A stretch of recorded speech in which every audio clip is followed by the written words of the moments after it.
All right, let's talk about something that's, well, everywhere. It's a force that shapes pretty much every single part of your day, from the second you wake up until you go to bed. I'm talking about business. And today, we're going to break down how it really works. So just for a second, think about your day. I mean, your smartphone, that lunch you ate, even the roads you travel on. What do they all have in common? What's the one thing that connects them all? You guessed it, it's all made possible by business activities. I mean, think about it. From the giant company that designed your phone, to the small local spot that made your lunch, and even the construction crew that paved that road, business is the engine behind it all. It's completely fundamental to our world today. So that's our mission for this explainer. We're going to tackle this huge topic by looking at it through 3 core pillars. By the end, you'll have a super clear picture of just how important business really is. But first, what is a business activity anyway? Well, at its core, it's pretty simple. It's just the whole process of figuring out what people need or want. Could be something essential like food, or something fun like a new video game. And then, well, making it and getting it to them. Okay, so for our first pillar, let's start with what's closest to home. How does all this business stuff actually impact you personally in your day-to-day life? It's really this powerful cycle. You know, let's take an example. Say a company decides to make a new kind of running shoe. That's a good or a service. But to do that, they've got to hire people, right? Designers, marketers, people in the factory. That creates jobs. Those people then earn an income. And what do they do with that money? They spend it, maybe on those very shoes, which improves their standard of living. Then, if you decide you want a shoe that's, say, more eco-friendly, the business has to adapt. It has to innovate, and boom, the whole cycle kicks off again. All right, so that's the personal level. Now, for our second pillar, let's zoom way out.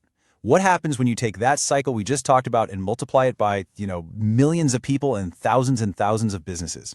Well, you get the engine that fuels an entire national economy. You can almost think of a country's economy like a giant spreadsheet. Every single thing that's bought and sold, every product, every service, gets added up. That huge grand total, that's basically the gross domestic product, or GDP.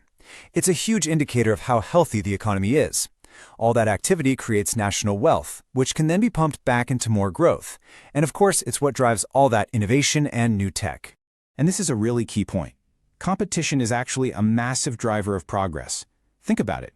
When 2 companies are competing for your business, they have no choice but to get better. They have to be smarter, faster, more innovative.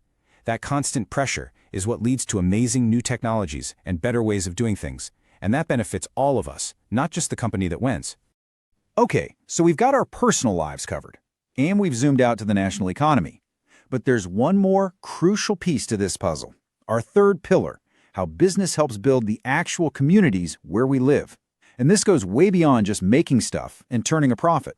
And you can see that direct link right here. Just follow the steps. It all starts when businesses are successful and profitable. From that profit, they pay taxes to the government. And what does the government do with that money? Well, that's what funds all the public services we rely on. We're talking schools, hospitals, roads, firefighters, you name it. A healthy business community is really the financial bedrock for all of that. And it's not just about taxes either. More and more, businesses are stepping up with social responsibility initiatives, like a company sponsoring a local park or finding greener ways to make their products. They often support local projects directly. And through trade, they're the ones connecting our towns and cities to a huge global network of ideas and goods. This quote really just wraps it all up perfectly. Business activities aren't just in our society, they are the engine that drives it. They are actively shaping our economies, our lives, and our communities in some really profound ways. So what's the big takeaway here? I mean, why does this all matter so much? Just look at the difference. On one hand, a world without business is a world with less of everything. Fewer goods, fewer jobs, slower progress, weaker public services. But our world, the one powered by business, it's a world of choice, opportunity, and constant innovation. The difference, honestly, is like night and day. So it's pretty clear that business is this incredible engine for solving problems, which leaves us with a final thought to chew on. What's the next big challenge that society is facing? And what new kind of business do you think could be created to solve it? Something to think about. Thanks so much for joining us.